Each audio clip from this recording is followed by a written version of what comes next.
नमस्ते अनि स्वागत छ इमेज विशेषमा। इमेज विशेषको आजको हाम्रो विषय रहेको छ वैदेशिक रोजगार व्यवसाय।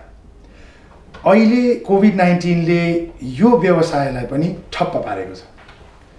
वैदेशिक रोजगारमा बाहिर जाने व्यवसायीहरू गइरहनु भएको छैन र बाहिरबाट भित्र आउने चाहिँ क्रम बिस्तारै बढ्दैछ कोभिड-19ले गरेर। वैदेशिक रोजगार व्यवसायको स्थिति कस्तो छ र अब आउँदो दिनमा भविष्यमा कस्तो हुनेछ आदि विषयमा आज हामी छलफल गर्नेछौँ। यसको निम्ति हामीसँग हाम्रो स्टुडियोमा हुनुहुन्छ नेपाल वैदेशिक रोजगार व्यवसायी सङ्घका अध्यक्ष विष्णु प्रसाद गैरीज्यू। म उहाँलाई कार्यक्रममा स्वागत गर्दैछु। स्वागत छ विष्णुजी। नमस्कार। नमस्कार हजुर। अब अहिले हामी कोभिड-19को यो सिचुएसनमा छौँ होइन हजुर। वैदेशिक रोजगार व्यवसाय पनि ठप्प छ। के छ स्थिति बताइदिनुहोस् न। अहिले सर्वप्रथम तपाईँलाई धन्यवाद यो इमेज विशेषमा बोलाइदिनु भएकोमा। र अहिले परिस्थिति अलिक गाह्रो छ हजुर, एकदम गाह्रो छ। किन गाह्रो छ भन्नुहुन्छ भने हामीले कोभिड-19 यो विशेष परिस्थिति, यो रोगले, महामारीले विश्वमा उथलपुथल गरेको अवस्थामा नेपाल पनि अवश्य त्यसबाट वञ्चित हुन सक्ने अवस्था भएन होइन। अनि हामीले यही गएको फागुनको 28 देखि हामीले चरम स्वीकृति नेपाल सरकारले बाहिर नपठाउने भनेर सूचित गरेको अवस्थामा हामीले पनि व्यवसायलाई अब बाहिर पठाउन सक्दैनौँ। अब यो परिस्थितिले चाहिँ अलिकति आएको डिमान्ड र पूर्व स्वीकृति लिएको र विधामा आएका उड्नेलाई अब कोभिड-19 को जबसम्म न्यूनीकरण सरल तरिकाले व्यवस्थापन हुँदैन, अब जिरोमा झर्दैन, तबसम्म हामीले पठाउने अवस्था रहेन। नम्बर 1। नम्बर 2 के हो भन्नुहुन्छ भने हजुरले विशेष परिस्थिति भनौँ, यसलाई के भनौँ, अब हामी त वास्तवमा डे टु डे काम गर्ने वैदेशिक रोजगारको डे टु डे काम हुन्छ। अहिले हामी 853 व्यवसायीले काम गरेको अवस्था हो। अहिलेको पिक सिजन भन्छ यसलाई। यो सिजनले एटलिस्ट तपाईँको चाहिँ दैनिक 2200 देखि 2500 को हाराहारी, अब 1200 देखि 2500 को भनौँ म, त्यो हाराहारीमा एभ्रिडे उड्ने मतलब दाजुभाइ दिदीबहिनीहरू जुन वैदेशिक रोजगारको निमित्त प्रस्थान हुनुहुन्थ्यो, रोजगार कन्ट्रीमा रोजगारदातासँग जानुहुन्थ्यो, पहुँच थियो र त्यसले पठाएको रेमिट्यान्सले भनौँ अब परिस्थिति राम्रै भएको थियो, व्यवसाय पनि राम्रै भएको अवस्था हो होइन। अहिलेको स्थितिमा त हामी व्यवसाय, हामीलाई पनि कार्यालय सञ्चालन गर्न अनि स्टाफ धान्न, हाम्रो आन्तरिक समस्या एक ठाउँमा छ भने हामीले बाहिर पठाएकोलाई पनि कसरी टेक केयर गर्ने, हाम्रो चरम स्वीकृति लिएर गएका र त्यहाँमा रोजगार गरी बसेकालाई कसरी व्यवस्थापन गर्ने र नेपाल ल्याउनको लागि नेपाल सरकारले गरेका नीतिलाई कसरी चाहिँ हामीले सहकार्य गर्ने नै हाम्रो अहिले ध्यान त्यसैमा पुगिरहेछ। हजुरले अब आजबाट सुरु भएको हजुरलाई थाहै नै छ। अब दुबईको के प्राविधिक कारणले, कोभिडको कारणले चाहिँ चेकअप भएन भन्ने कुराले सर्टिफिकेट भने यहाँले थाहा पाइहाल्नु होला। अब हामी प्रक्रियामा छौँ। त्यो प्रक्रियामा छँदाखेरि व्यवसायको एउटा टिम पनि छ। यो किन के मिलेन भन्ने कुरा छ नि, तपाईँहरूलाई त थाहा होला नि। होइन, मिलेन भन्नाले अब हाम्रो नेपाल सरकारले गरेको एउटा पर्टिकुलरली एउटा चाहिँ हजुरको चाहिँ कार्यक्रम छ कि जस्तो 1 हप्ता अगाडिको सर्टिफिकेट हुनुपर्ने कोरोनाको सर्टिफिकेट, त्यो भयो भने नेपालमा पनि अलिकति सजिलो होस्। त्यो पहिलादेखि थियो र नेपाल जान चाहने इच्छुक नेपालीले चाहिँ त्यहाँ अपडेट गर्नुपर्ने थियो, अपडेट नेपाल एम्बेसीमा गर्ने थियो। तर हामीले समस्या कहाँ देखाएको थियौँ भन्दाखेरि एकैचोटि ल्याउँदा त गाह्रो हुन्छ। यसलाई कमसेकम यसलाई एउटा प्राथमिकता अनुसार राखौँ न त। विपद परेको, अति विपद परेको र स्वइच्छाले आउने र त्यहाँको राष्ट्रले चाहिँ चार्टर गरेर पठाइदिने, त्यहाँको रोजगार कम्पनीले चाहिँ हामीलाई, हाम्रो नेपाली दाजुभाइ दिदीबहिनीलाई टिकटको सहायता दिने अथवा एयरलाइन्सको व्यवस्था गरिदिने, त्यसलाई चाहिँ एउटा चाहिँ गरौँ, क्राइटेरिया छुट्याएर चाहिँ यसलाई वर्गीकरण गरेर लिएर आउँ भन्ने सहमति चाहिँ हामीले चाहिँ दिएको। हाम्रो एउटा कोभिड व्यवस्थापन समिति छ, डिजीको संयुक्तमा एउटा हाम्रो तल्लो समिति छ जो डे टु डे त्यसको हाम्रो रिपोर्टहरू हुन्छ। तपाईँलाई भन्दाखेरि अब हाम्रो 5 वटा पदाधिकारीहरू र कार्यसमितिका सदस्य साथीहरू र अरू साथीहरूले चाहिँ अब पदाधिकारीहरू हरेक देशको संयोजक हुनुहुन्छ। त्यहाँको उपस्थितिबारे, त्यहाँको नियोग, त्यहाँको रोजगारदाता, त्यहाँको कामदार साथीभाइसँग बुझेको रिपोर्ट हामीले सरकारलाई दिइरहेको हुन्छ। हजुर है। अब विपद परेकोलाई हामी व्यवसायले पनि सहायता गर्नु पर्यो, श्रम स्वीकृति लिएर गएका जति छन्। अन्यथा इलिगलकोमा जस्तो यताउति गर्दा एमनेस्टी खोल्या छ, कोही घुम्न गएका छन्, कोही ट्रेडिङमा गएका छन्। यो यस्तो अवधिले जोड्दाखेरि उनीहरूलाई अलि विपद परेकोलाई छिटो ल्याउँ, त्यसपछि कर्मीबद्धले ल्याउँदाखेरि एउटा सिस्टम पनि बन्छ र सरकारलाई पनि सजिलो हुन्छ, हाम्रो पनि सहकार्य त्यसमा भइरहेको हुन्छ र सबै सरलीकरण हुन्छ भन्ने हिसाबले त्यसरी लाग्यो हो हामी चाहिँ। ओके गैरे सर, अब भनौँ न त्यत्रो भनौँ न झन्डै 35 लाख जति बाहिर हुनुहुन्छ एटलिस्ट हाम्रो दाजुभाइ दिदीबहिनी बाहिर रोजगारको लागि बाहिर जानुभएको छ र नेपालको झन्डै 25% 23 देखि 25% कुल ग्राहस्थको उत्पादनमा यसको सहयोग छ। धेरै ठुलो सहयोग जिडिपीमा छँदै पनि अहिले अब ठप्प भएको स्थिति आयो। कस्तो देख्नुहुन्छ स्थिति अब यो? अब हेर्नुहोस्, एउटा कुरा हजुरलाई भन्दाखेरि म त भन्छु छातीमा हात राखेर, वास्तवमा हाम्रो जति पनि दाजुभाइ दिदीबहिनी जानुभएको छ उहाँ रेमिटेन्सको हिरो नै हो कि उहाँहरू, रियल्ली भन्नुहुन्छ भने उहाँहरूको मेहनत, उहाँको पसिना, उहाँको कमाइले वास्तवमा देश मुभमेन्ट भएकै हो। खरबौँ रुपियाँको रेमिटेन्स वार्षिक आउने, खरबौँ रुपियाँको रेमिटेन्स आउने, त्यो रेमिटेन्सले अब त्यसले स्वीकारेकै कुरा, राष्ट्र बैङ्कले स्वीकारेको कुरा हो हजुरको चाहिँ, अरू हरेक कुराले स्वीकारेको कुरा हो, अर्थतन्त्रले स्वीकारेको कुरा हो, अर्थ मन्त्रालयले स्वीकारेको कुरा, निकायले स्वीकारेको कुरा हो, अब हजुर हामीले मिडियाले स्वीकारेको कुरा, रिपोर्टले तथ्याङ्कले स्वीकारेको कुरा हो। यसमा त दुई मात्रै भएन। तर अहिले हजुरले गर्दै गर्दाखेरि अब यसको परिस्थिति के होला भन्न सक्ने कुरा हो कि यहाँनिर हामी चिन्तित त्यसमा छौँ। हुन त व्यवसाय बच्यो भने व्यवसाय त्यो जिरोमा आएर फेरि पठाउन सक्छ व्यवसायहरूले। अब राज्यको नीति पनि व्यवसायलाई बचाउन लाग्नु पर्यो र जाने कामदार र आउने कामदारको हितको पनि सोच्नु पर्यो। यसमा त दुईटैको एकदम रेगुलेटरी एकदम राम्रो पनि हुनु पर्यो हैन। सहकार्यको सम्बन्ध बाहेक त अर्को केही हुन सक्दैन, किनभने यो प्राइभेट सेक्टरले जति पनि रेमिट्यान्स हाम्रो थ्रुबाट आएको छ, हामी दाजुभाइ दिदीबहिनीहरूलाई जति पनि वैदेशिक रोजगारको निमित्त हामीले पठाएका छौँ, त्यसको उपलब्धि नै राज्यलाई मोमुलाइट गरेको हो।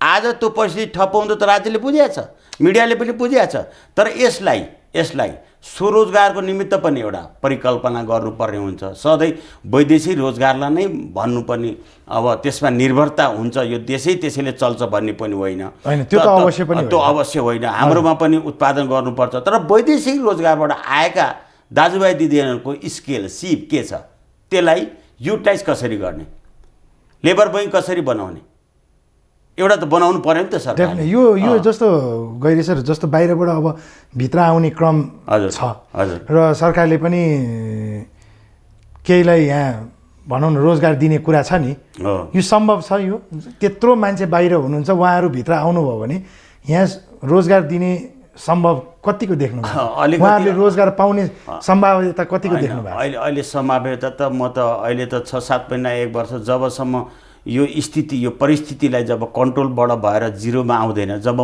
देश कल कारखानाहरू मुभमेन्ट हुँदैनन्, त्यो भित्र चाहिँ अब जब कसरी दिनुहुन्छ? चुनौती त यहाँ पनि छ नि। र तपाईँ हामीलाई यथार्थ थाहा भएको कुरो, यो देशमा कति इन्डस्ट्री छन् र एउटा इन्डस्ट्रियलभित्र एउटा उद्योगभित्र कति कामदार छन् त यहाँ नै हजुरको एटलिस्ट वार्षिक 4.5 लाख कामदार बजारमा आउँछन् हजुरको बेरोजगार। त्यसलाई त हाम्रो प्राइभेट सेक्टरले त्यसलाई चाहिँ कर्मबद्ध चाहिँ स्वरोजगारमा परिणत गरे हो। यहाँ दिन त सम्भवै छैन, देख्दिनँ म। तर प्रधानमन्त्री स्वरोजगार होस्, चाहे अरू कुनै निकाय होस्, चाहे इन्डस्ट्रियल होस्, चाहे अब ठुल्ठुला कल कारखानाले राख्ने, चाहे हाइड्रोका कुराहरू होलान्, चाहे अब सिपका कुराहरू होलान्, त्यसलाई खपत गर्न त राज्य र हाम्रो देशभित्र पनि त के हुनु पर्यो? एक्ज्याक्टली त्यो छैन। तर सिर्जना गर्न सक्नुपर्छ। त त्यसमा हाम्रो हातेमालो हुनुपर्छ। देशभित्र धेरै छन् उत्पादन, हजुरले भन्दै गर्दा उत्पादनशीलका कुराहरू गर्नुहुन्छ भने धेरै छन्। कृषि क्षेत्र होला, मत्स्यपालन, अब कृषि क्षेत्रभित्र के पर्छन्? कृषि नै नम्बर 1 नै हो हाम्रो देश होइन।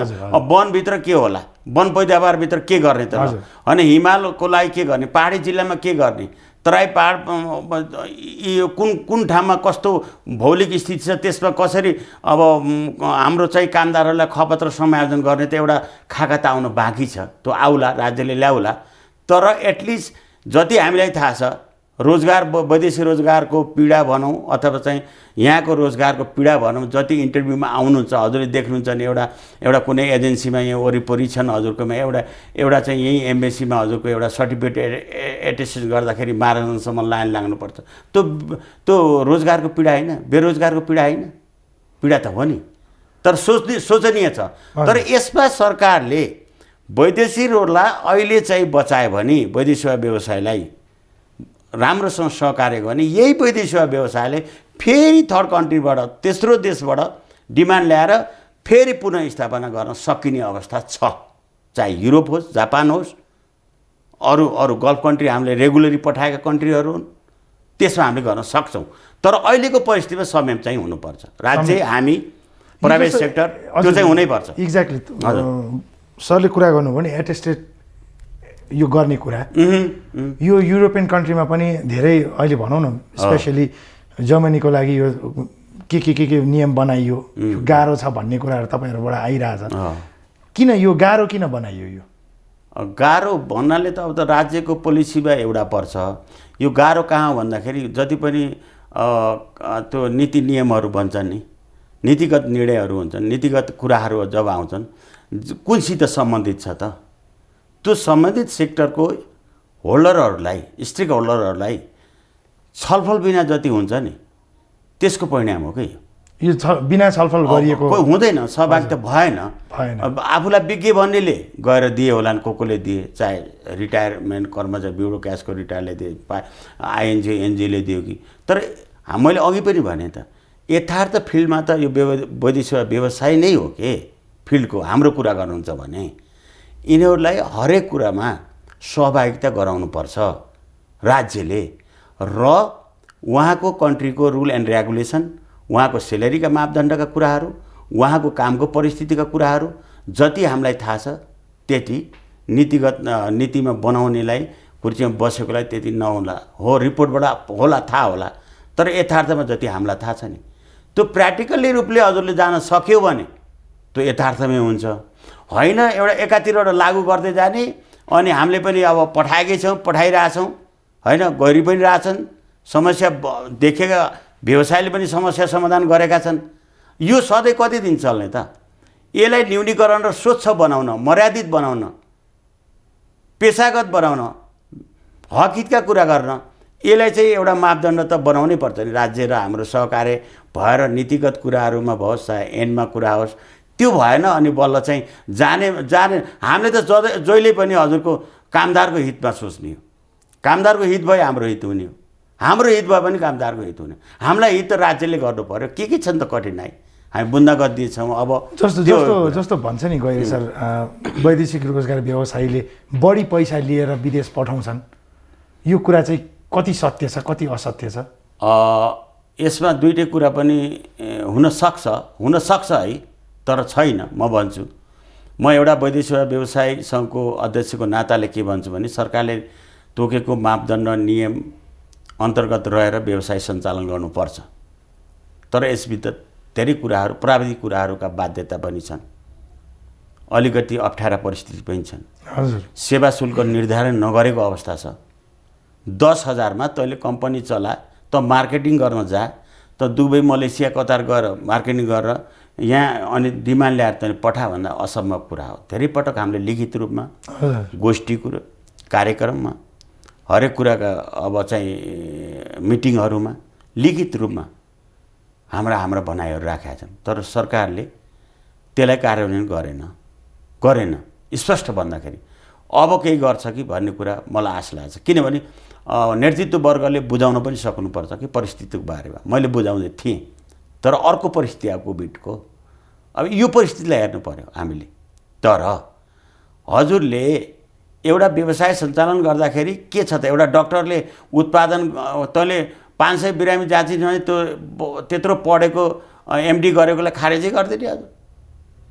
त्यस्तो अवस्था छ के हो, त्यही अघि भने नि हजुरलाई, त्यो अवस्थालाई त कन्ट्रोल ल्याउनु पर्यो नि त। के कारणले हो, के हो, त्यो त यथार्थ बुझ्नलाई हामीलाई राख्नु पर्यो टेबलमा। होइन, अवश्य पनि हाम्रो सरकारले केही नीति नियम ल्याइदिएको भए 40 लाख मान्छे विदेशमा हुँदैन थियो होला।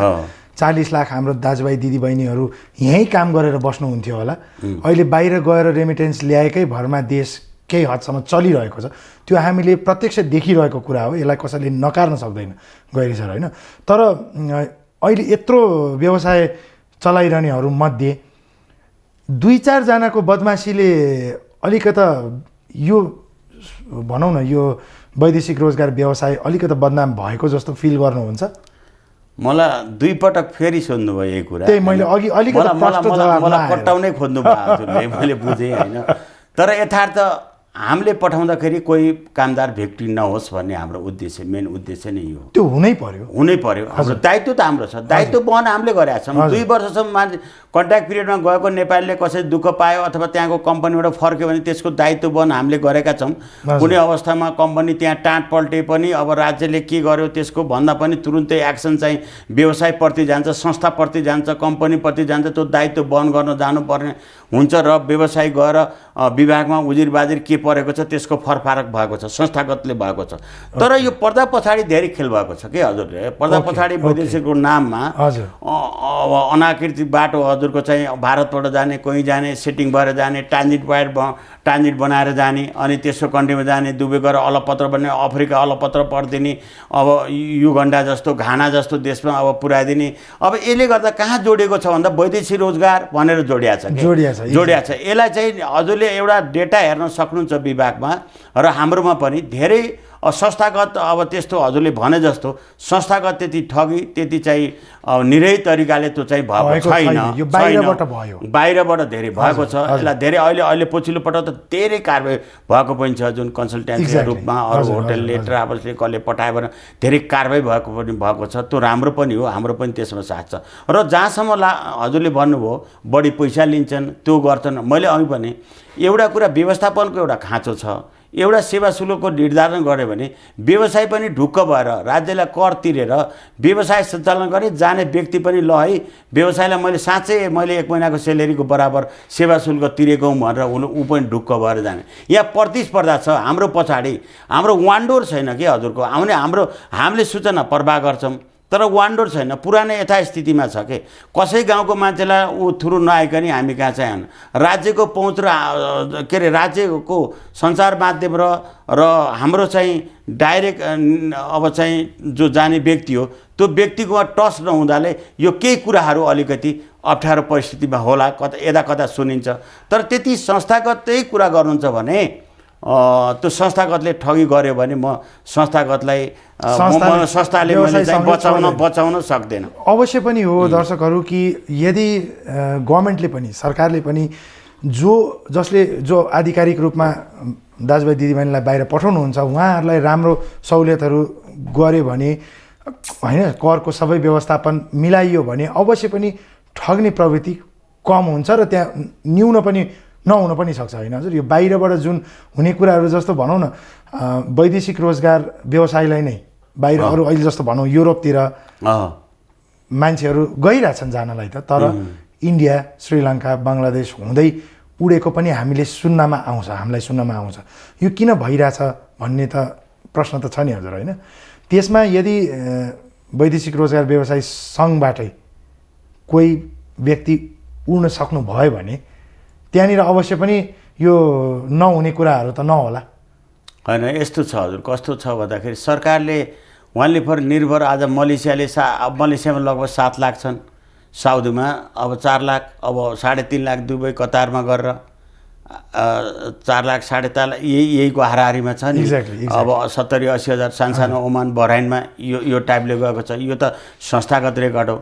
हजुरको अध्ययन गर्न गएका, त्यहीँ जब भएका, त्यहीँ भिजिट गएका, त्यहीँ जागिर खाएका त्यो सङ्ख्याले अहिले अघि भन्नु भने 45 लाख, यो 35देखि 45 लाख भन्ने कुरा हो। तर मलाई जहाँसम्म लाग्छ हामी साँच्चै इमान्दारी साथ भन्ने हो भने यो गल्फ कन्ट्रीमा मात्रै निर्भर किन हुने? हामीले स्किल उत्पादन अलि राम्रो ट्रेड हामीले पढेका युवा साथीभाइलाई होटल म्यानेजमेन्टदेखि लिएर हजुरको टेक्निसियनदेखि लिएर युरोपमा किन नपठाउने त? जस्तै राज्यले एउटा कोरियाको G2G भयो, उहाँको त्यो कोरियाको त पोलिसीमै छ, एक्टमै छ, संविधानमै छ त्यो G2G गर्ने। तर अरू अरू ठाउँमा अपर्च्युनिटी छ नि, युरोपमा अपर्च्युनिटी छ, त्यसलाई चाहिँ किन हामीले नगर्ने? जापानमै छ अहिले। म अस्ति यो म निर्वाचित भएपछि जापान एउटा ठुलो कम्पनीले मतलब एउटा चाहिँ संस्थाले बोलाए, म गएँ, उहाँले ठुलो अप्सनहरू दिनुभएको छ। त्यो कुरा मैले मन्त्रीज्यूहरूसँग राखेको छु, विभागमा राखेको छु। त्यसलाई कार्यान्वयन गरौँ त। एक्ज्याक्टली। अनि किन के मलेसिया मात्रै गल्फ मात्रै दगाउनु पर्ने भन्ने पनि छैन नि। छैन, हजुर हजुर। होइन, अब हावापानीदेखि लिएर सेलेरीको मापदण्ड नि 5 गुणा माथि, 5 गुणा माथि। अनि त्यसपछि अब हजुरको चाहिँ यो के अरे काम गर्ने वातावरण पनि राम्रो। त्यहाँबाट आइसकेपछि कृषिमा मिल्दोजुल्दो हुने जापानसँग हाम्रो। अब इजरायल किन बन्द भइरहेछ? इजरायल चाहिरहेछ मान्छे, इजरायल स्टेप भएको छ। सुन्नुहोस्, युरोपहरू किन, न्युजिल्यान्डले अहिले आइरहेछ फार्म हाउस। हाम्रो पहुँच भएन, यहाँ त कता कता हुन्छ कि। त्यसकारण एउटा मोडालिटी चाहिँ चेन्जै गर्नुपर्छ, पोलिसीमै ल्याउनु पर्छ, पोलिसीमै ल्याउनुपर्छ। यो गरौँहरू अध्ययन गरौँ न त, विज्ञ होला नि त यसमा। हामी पनि हाम्रो क्षेत्रको हामी विज्ञ हो, हामीसँग पनि सहकार्य गर्दा केही फरक पर्दैन। तर के छ भनेदेखि राज्यले एउटा ढ्याक्क लागु गर्दैन, यो गर्नुपर्छ भन्ने परिस्थितिले अलिकति। तर म अब चाहिँ सोच्ने बेला आएको छ, राज्यले पनि सोचौँ। धेरै मान्छेहरू ल्याउँदाखेरि के हुँदो रहेछ, अथवा रोजगार गुम्दाखेरि, वैदेशिक रोजगार गुम्दाखेरि के हुँदो रहेछ, अथवा यहाँ रोजगारलाई व्यवस्था गर्न, सिर्जना गर्न कति अप्ठ्यारो हुँदो, कति कठिनाइ हुँदो रहेछ भन्ने कुरा त महसुसको कुरा आइरहेछ नि। अब किन पोलिसी बनाउँदाखेरि, एउटा नीति बनाउँदाखेरि, वैदेशिक रोजगारको नीति बनाउँदाखेरि किन सबै वर्गको नसमात्ने? कुन अपर्च्युनिटी कहाँ लिन सकिन्छ, किन नगर्ने? यो माइग्रेसन त जहाँ पनि हुन्छ हजुर। अमेरिकनहरू आएर हामी कहाँ यहीँ काम गरिरहेछ, यो विश्वमा जहाँ पनि चलिरहेको कुरा हो। यसलाई निरन्तर कोहीले मर्दैन। तर वैदेशिक रोजगारबाटै देश बचाउँछु बाँच्छ, रेमिट्यान्सले बाँच्छ भन्ने पनि होइन, त्यो विकल्प पनि गर्नु हुँदैन। तर अप्सन ओपन गर्नुपर्छ र अप्सनलाई चाहिँ भेराइटीगत गर्दै जानुपर्छ। डेफिनेटली। जस्तो अहिले भनौँ न गैरी सर, हजुर, तत्काल गरिहाल्नुपर्ने यो स्थितिमा गभर्मेन्टले तत्काल गरिहाल्नुपर्ने के देख्नुहुन्छ? अहिले त हेर्नुहोस्, म अरू केही गर्दिनँ। परिस्थितिमा के छ भन्नुहुन्छ भने परिस्थितिलाई निहाल्ने, अहिलेको तत्कालै गर्नुपर्ने। तत्काल के गर्नुपर्छ भने परिस्थितिलाई, अब अहिलेको परिस्थितिलाई हामीले निहाल्नुपर्ने हुन्छ। के अरे पहिला चाहिँ अलिकति अब विपद परेको अब व्यक्तिहरूलाई जति वैदेशिकहरू जानुभएको छ उहाँहरूलाई गर्ने कुराहरू उहाँहरूलाई गर्नु पर्यो। के व्यवस्थापन गर्न सकिन्छ, कसरी चाहिँ उहाँहरूलाई चाहिँ अब नेपालमा ल्याएर कोभिड-19बाट उहाँहरूलाई चाहिँ सुरक्षित बचाएर फेरि उहाँहरूको इच्छा के छ त्यसलाई चाहिँ सम्मानजनक हामीले आत्मसात लिन सक्यौँ भने तत्काल गर्नुपर्ने कुरा त्यो हो। तर मेरो अनुरोध के छ भन्दाखेरि आत्तिहाल्नुपर्ने परिस्थिति पनि केही छैन। आत्तिहाल्नुपर्ने त त्यहाँका कम्पनी चल्छन्, त्यहाँका देश चल्छन्, तर राज्य र हामी त्यहाँको सरकार, त्यहाँको रोजगारदातासँग एउटा विनम्र चाहिँ गर्नै पर्छ कि प्लिज भन्ने अवस्था के छ भन्दा रोजगार राखिराख, हाम्रो मान्छेहरू राखिदिनुहोस् राम्रोसँग। अब के गर्नुपर्छ, कटौती छ। भोलि कम्पनी नै चलाउन सकेन त्यहाँको भनेदेखि त्यहाँको आवश्यक रोजगार कटौती हुन्छ र अरूलाई अरू देशको अपर्च्युनिटी त हाम्रो अपर्च्युनिटी देऊ न भन्ने कुराको एउटा चाहिँ त्यो सोचले पनि हेर्नुपर्छ कि भन्ने मेरो क्षेत्रको सोचाइ हो। त्यो चाहिँ है। तर हो कर्दैछ रोजगार। किन भन्दाखेरि हामीले सर्भिस सेक्टरमा धेरै कटौती हुँदैछ। किनभने सर्भिस सेक्टर मलाई जहाँसम्म लाग्छ जति अब होटलहरू भए, travel sector, catering, security guard आदि इत्यादि, ड्राइभरिङ, अब ट्याक्सीहरू, अब सार्वजनिक यातायात, त्यहाँ पनि जति पनि हाम्रो नेपालीहरू जति पनि त्यहाँ इन्भल्भ हुनुहुन्छ त्यो काममा, त्यो सर्भिस कटौती भएपछि इजिप्सियनलाई मात्रै कटाउने, नेपाललाई राख्ने मात्रै हुँदैन। त्यहाँको पोलिसीले त सबैलाई अलिअलि कटाउला। अब कसैलाई राम्रो मन परेर ल तँलाई 75% सेलेरी दिन्छु, बस्छस् कि बस्दैनन्, अब हाम्रो नेपाली बस्दिनँ भने उनीहरूलाई पनि फर्किने कुराहरू आउँछ होइन। जस्तो गैरी सर, यो जस्तो बाहिरबाट आउनेलाई क्वारेन्टिनमा आफ्नै पैसाले बस्नुपर्ने, आफै आउनुपर्ने कुराहरू जुन निस्किया छ नि, के भन्नुहुन्छ यसमा? यसमा त कस्तो भने राज्यको पोलिसी हो है। राज्यको पोलिसी कस्तो छ भनेदेखि अब त्यहाँबाट आउने कति विपदलाई चाहिँ अब सरकारले गर्ने अस्ति एउटा कार्यविधि बनेको छ। त्यो कार्यविधिले पनि अलिकति केही प्रष्ट पारेको छ हैन। जस्तो स्वेच्छाले आउने विपदमा परेकोले त हाम्रो बोर्डमा पैसा छ नि हजुरको। तपाईँको व्यवसाय सङ्घले गर्छ होइन, व्यवसाय सङ्घले हामीले रोजगारदाता पठाउँदाखेरि हामीले 1500 त्यहाँ जम्मा गरेको हुन्छ हजुर श्रम स्वीकृति लिँदाखेरि। हजुर त्यो श्रम स्वीकृति लिएर गएको व्यक्तिलाई युज गर्ने कि नगर्ने बोर्डको पैसा त्यो त गर्नु पर्यो। त्यो कल्याणकारी कोष हो हजुर, यस्तै बेला वेलफेयर कोष हो। त्यो यस्तै बेलाको लागि यही बेलामा उहाँहरूको निमित्त खर्च गर्नुपर्छ। हजुर पुगेन त्यहाँ बोर्डमा कति पैसा छैन भने त्यति नै अनुदान राज्यले दिनुपर्छ। भनेपछि तपाईँले भन्नु खोज्नु भएको चाहिँ आफ्नै स्वेच्छाले आउनेहरूले चाहिँ आफै गर्नु पर्यो। तर त्यहाँको भनौँ न कम्पनी बन्द भयो अथवा कम्पनीले ल तपाईँहरू जानुहोस् अब हामी पाल्न सक्दैनौँ भन्ने खण्डमा चाहिँ यो अहिले तपाईँले भनेको रकमबाट हुन्छ भन्नु खोज्नु भएको हो। होइन, मैले भने अति सङ्कट परेकोलाई, अति विपद परेकोलाई त्यो त हजुरको चाहिँ मानवीय सहयोग हाम्रो रहन्छ हजुर, राज्यको त्यो बोर्डको पैसाबाट। नभए कस्तो छ भने हजुरको नभए के भन्नुहुन्छ भने त्यहाँको रोजगारदाताले पनि पठाइदिन्छु भनेको छ कि रोजगारदाताले। त्यो त अब त्यहाँको कुटी नियोग र हाम्रो पहल पनि त हुनु पर्यो। होइन, जस्तो अब आज भर्खर कटारले उहाँहरूले पठाइदिन्छु टिकट दिएर पठाइदिन्छु भन्ने निर्णय बिहान भएको छ नि, जुन हामीले सुनिरहेको थियौँ। र जस्तो मैले सोध्नु खोजेको चाहिँ हजुरलाई अति विपद भन्दा पनि त्यहाँ जसलाई गाह्रो परेको छ अहिले यो त्यो अघि कोरोनाको विषयमा मैले कोरोना हजुरलाई अघि पनि भने यहाँनिर क्याटेगोराइज गरिएको छ। यहाँनिर क्याटेगोराइज कसरी गरिएको छ भन्नुहुन्छ भने अब कोही घुम्न गएका पनि विपद परे, कोही अब भेट्न गएका पनि विपद परे, कोही भिजिटमा गएका विपद परे, कोही चाहिँ हजुरको चाहिँ अब कन्ट्र्याक्ट पिरियड छोडेर अब टिकट पर्सि थियो आज कोभिडलाई बन्द भयो, त्यो जनता महाविपद बिचरा कसरी बचिरहेको होलान् त्यो खालका छ। त्यस कारण क्याटेगोराइज कसरी छुटाइएको छ भनेदेखि त्यो अति विपद परेकोलाई ल्याइहालौँ 25,000 30,000 50,000 कति हुनुहुन्छ हजुर होइन। त्यसपछि रोजगारदाता कम्पनीको इच्छुक अनुसार जस्तो मैले हजुरलाई भन्छु नि 400-500 त एभ्रिडे 200-300 400-500 जना त हाम्रो रेगुलरै आउनुहुन्थ्यो। आज मेरो 2 वर्ष पुरा भयो, पर्सि हजुरको होला नि पर्सि उसको होला, एउटै कम्पनी ट्रम सकेर आउने कुरा त थियो। त्यो ट्रम सकेर आउने कुरा एउटा रेगुलारिटी हो, त्यो आउने जाने चलिरहन्छ, यताबाट उड्ने उताबाट आउने पनि चलिरहेको हुन्छ होइन।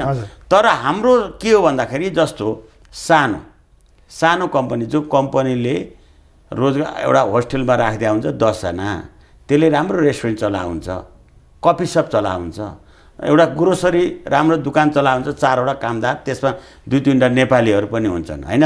अब त्यसले गर्दाखेरि अलिकति उनीहरू कन्ट्याक्ट लिस्ट भए साहु होइन ओनरहरू भयो भने उनीहरू आपत परे, त्यसलाई चाहिँ उहाँहरूलाई चाहिँ रेस्क्यु चाहिँ गर्ने राज्यको दायित्व र त्यो कोषबाट सङ्घको पनि दायित्व हाम्रो पनि। हामी त सहकारी छौँ, राज्य जहाँ हिँड्छ हामी पछि कार्यक्रमको लगभग अन्तिमतिर छ। ओके, दर्शकहरूलाई तपाईँहरूले अहिले के चाहनु भएको छ गभर्मेन्टबाट, तपाईँहरूलाई कस्तो के भइरहेछ, अन्तिममा केही शब्द बोलिदिनुहोस् न। होइन, अब मेरो भनाइ त के भन्दाखेरि सरकारले जति पनि अब नीतिगत अब निर्णयहरू तत्काल अहिले यो इमर्जेन्सी भन्छु म, जति कुराहरू अब यो पोजिसनलाई हामी चाहिँ जहिले पनि सरकारसँग सहकार्य हातेमालोमै हामी जुट्छौँ।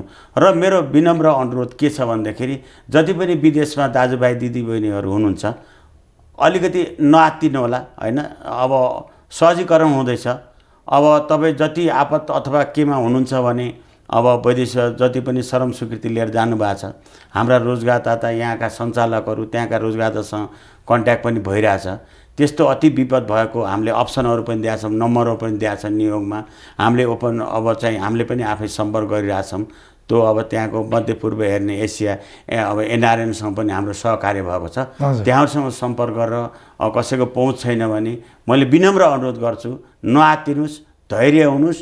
अब समस्या एक दिन हल हुन्छ, त्यो समस्यासँग तपाईँहरूको समस्यासँग वैदेशिक रोजगार सधैँ साथ रहन्छ, हल गर्नको निमित्त सधैँ तयार छ।